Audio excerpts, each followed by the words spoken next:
One Question is brought to you by Turnkey Search, a top industry search firm since 1996.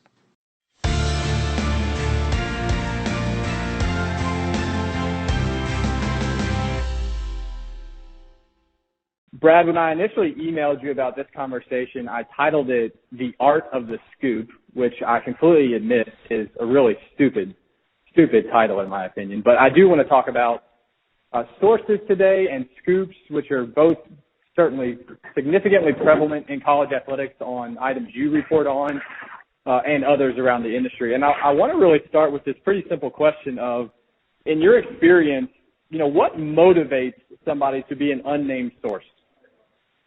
Oh, that's a good question. So I'd say in my experience, unnamed sources are the kind of people who see something they don't like, some sort of problem or wrongdoing, and they want to get it fixed. That's sort of as basic as it gets. And they see it as, talking to the media, even if these people are initially reluctant to do so, gives them a platform to expose that problem without a threat to their livelihood. Because that's usually what this is about. It's like, if you talk and information gets out, it gets back to, it coming from you, then it's a threat to your job, or you might face some repercussion for that.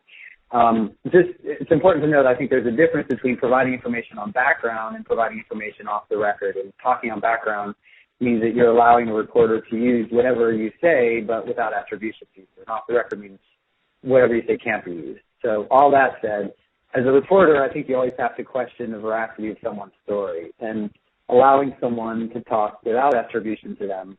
And I think you just especially have to be careful about that, because people have ulterior motives and they may not know the complete story. So you always have to, giving them the cover of anonymity may protect them, but as a reporter, you always have to protect yourself, meaning, you have to be able to verify their story independently. Yeah, I'm glad you made that clarification, because I think those are terms that sometimes get interchanged and exchanged incorrectly sometimes. But I also am curious about that first conversation you have with a source when you are really specifying how you're going to use them. How much angst do they have, or how does that conversation usually play out? I guess it depends on the sensitivity of the story they're telling. And I try to be really upfront with people from the very beginning of the conversation. And if it's especially sensitive and they're concerned about sharing details on any level, then I try to give them an assurance up front that whatever they tell me is on background, and then I spell out what that means and how I can use information, but that it won't be attributable to them. And then if it's especially sensitive, then I often give them the assurance that I'll come back to them and make sure that they understand the context of the story that I'm writing, and that I make sure, frankly, that I understand the context of what they've shared with me.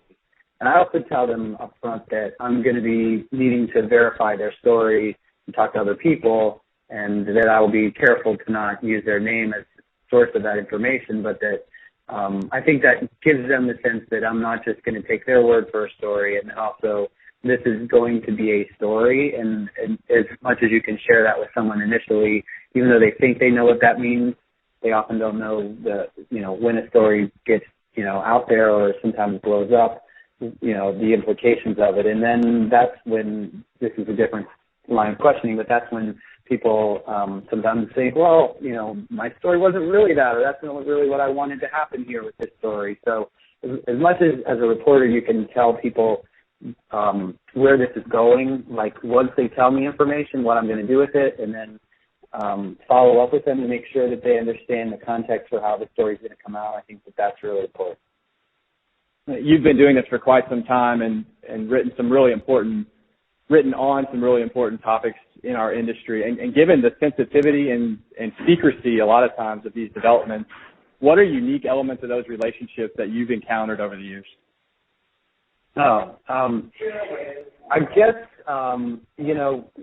one of the things that's interesting is it's almost like this negotiation that takes place between what people tell you and what you can and can't use. And I think it's really notable that that's changed, and that people will often think that they can tell you things and then pull back the use of their name to, in attribution, or the story and how it has changed. And I'm I will re-interview people multiple times to make sure, and I'll often ask them the same questions, and I will tell them, I know I've asked you this, but I want to make sure I understand it. And so, to me, the most important, lesson here is to make sure that people understand that you're going to talk to them repeatedly about this. It's not just sort of a drive-by, and it's not a quick one-time interview that you're trying to get information and then go write a salacious story. I think that's one of the unique things, though, is that people often want to negotiate over what they've shared with you, and you have to be clear with them that once we start talking on the record, it's on the record. And if there are times during the conversation you want me to not use something with your name, then you need to tell me that. But that's also a challenge too, is making sure that I like to tell people, if I'm using you on the record as a source, I'm not going to use you as another source, as an unnamed source. So that's against our policy, and against what I think is fair for the reader, so that you're not reading something from someone and then realizing that, is that the same person? And that's today's One Question, brought to you by Turnkey Search, a top industry search firm since 1996. One Question is designed to give D1 Ticker subscribers valuable insights on how executive leaders in college athletics think about key issues on their respective campuses, in their departments, or within their leagues and conferences. One Question is brought to you by Turnkey Search, a top industry search firm since 1996.